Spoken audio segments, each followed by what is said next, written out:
teman-teman semua, kembali lagi di mata pelajaran sosiologi bareng Bu Vivi. Teman-teman semua, sebelumnya Bu Vivi mau mengucapkan kepada teman-teman semua selamat kembali ke sekolah. Yeay, akhirnya teman-teman semua bisa kembali merasakan kehidupan sekolah yang membahagiakan. Oke, nah meskipun teman-teman semua sudah kembali ke sekolah, tapi Bu Pipi akan tetap memberikan kelas-kelas sosiologi secara online kepada teman-teman semua, bagi kalian yang memang berminat terhadap mata pelajaran sosiologi. Oke? Karena pada kesempatan kali ini Bu Vivi akan menyampaikan materi kelas 12 semester 2. Oleh karenanya ini menjadi semester terakhir bagi teman-teman kelas 12 di bangku SMA. Selamat menikmati satu semester di mata pelajaran sosiologi. Pada semester 2 kali ini sebetulnya materi yang tersisa hanya 2 bab saja. Oleh karenanya teman-teman harus mau mengikuti sisa-sisa materi di kelas 12 ini ya. Dan pada hari ini kita akan belajar mengenai komunitas sosial.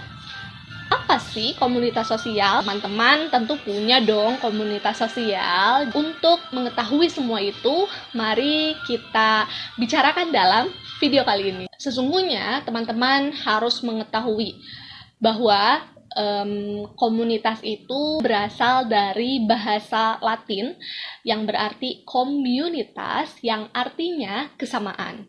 Nah, definisi atau pengertian komunitas sosial adalah kelompok sosial yang tinggal di lingkungan yang sama dan umumnya memiliki ketertarikan yang sama.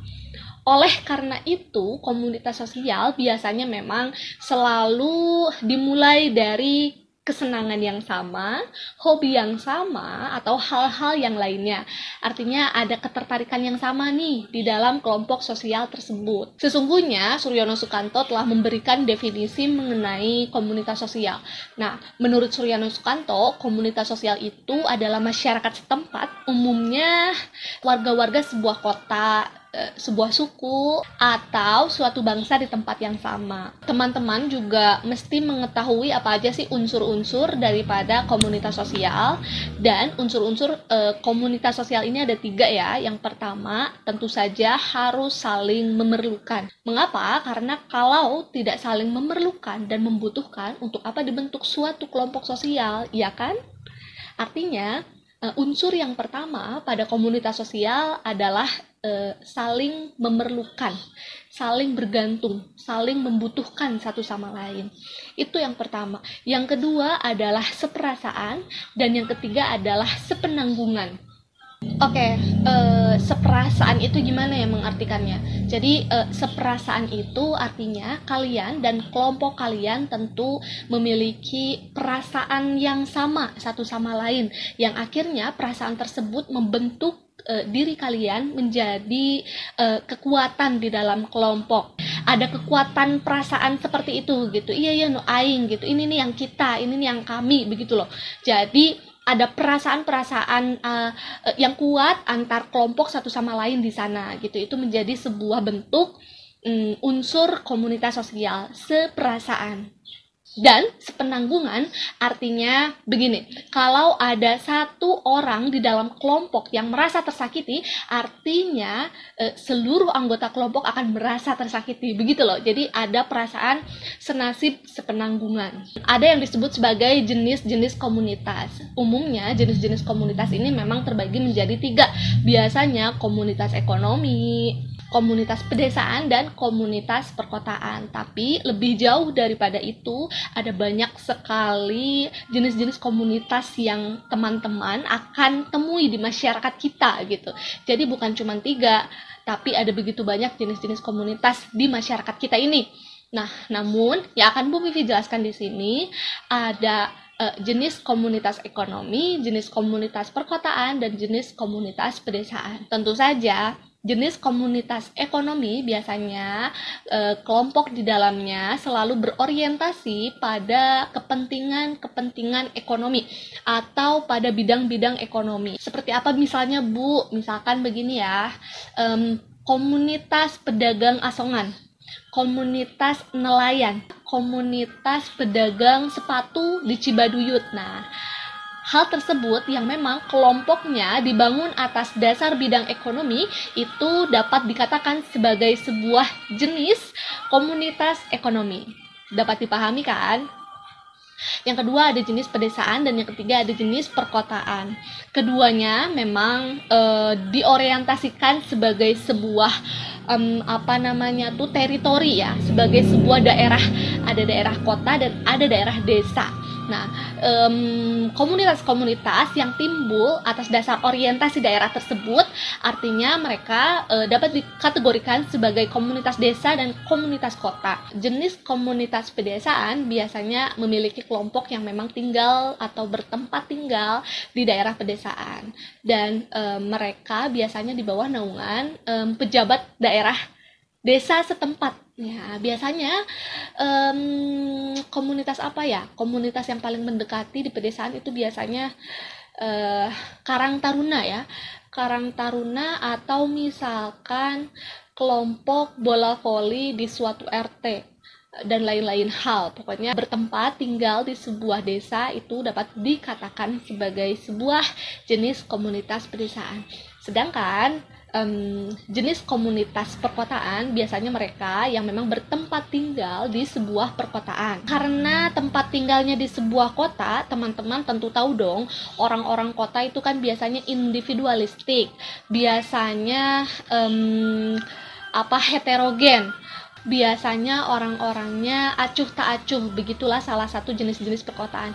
Artinya komunitas yang timbul di perkotaan juga akan timbul sebagaimana kota pada umumnya. Artinya komunitas yang berada di perkotaan biasanya mereka mementingkan kepentingan dirinya sendiri gitu loh. Komunitas-komunitas yang lahir di perkotaan biasanya komunitas-komunitas yang lebih heterogen, yang lebih bersifat atas dasar kepentingan mereka sendiri gitu. Seperti apa ya? Seperti komunitas ibu-ibu arisan di sebuah komplek.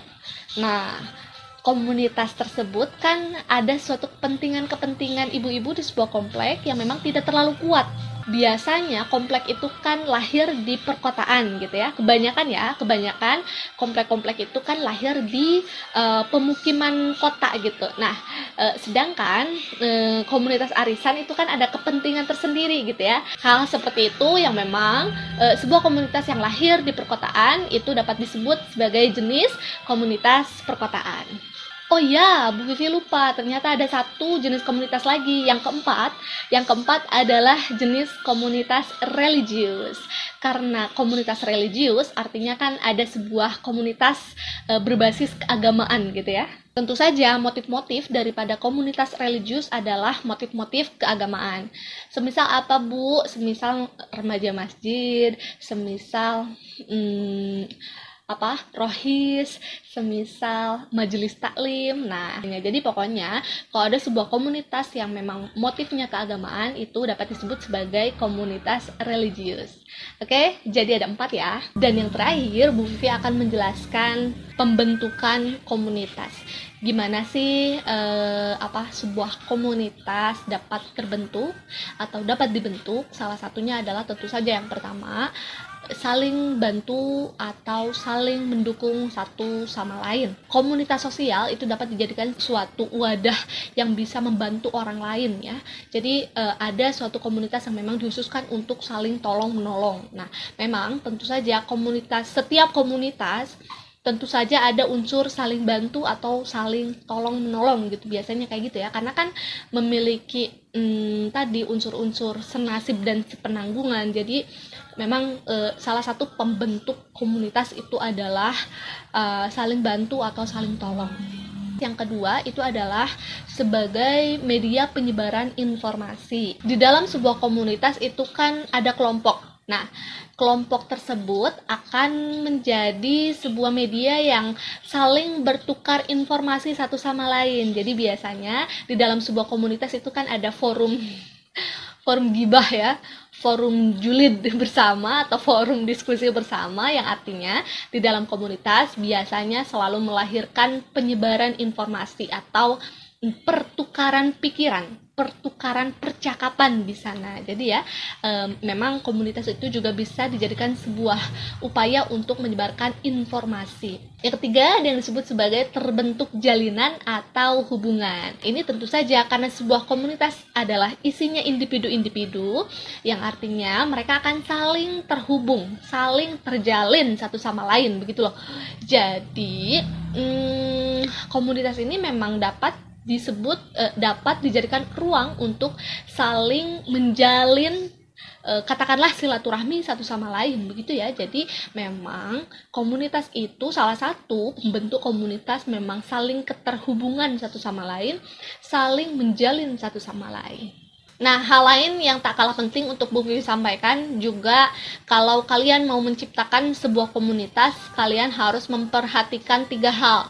Yang pertama adalah keanggotaan. Mengapa keanggotaan ini menjadi penting? Karena tadi di dalam anggota-anggota di dalam sebuah komunitas tentu harus memiliki ketertarikan yang sama, hobi yang sama, kesenangan yang sama. Jadi mustahil akan terbentuk sebuah komunitas kalau kalian atau di antara kalian, di antara anggotanya tidak memiliki ketertarikan yang sama. Contohnya komunitas K-popers Bandung misalkan.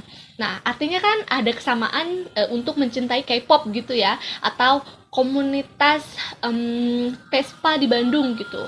Ada sebuah kesenangan pada motor Vespa gitu ya. Jadi harus ada ketertarikan dan kesenangan yang sama antar anggota komunitas. Jadi yang penting adalah keanggotaan. Yang kedua adalah media komunitas. Media di dalam sebuah komunitas menjadi penting. Kenapa? Karena salah satu manfaatnya adalah dapat melancarkan program kerja yang ada di dalam komunitas. Memiliki media sosial komunitas gitu ya, untuk menyebarkan informasi-informasi yang telah dilakukan oleh komunitas. Dan yang ketiga tentu saja program kerja.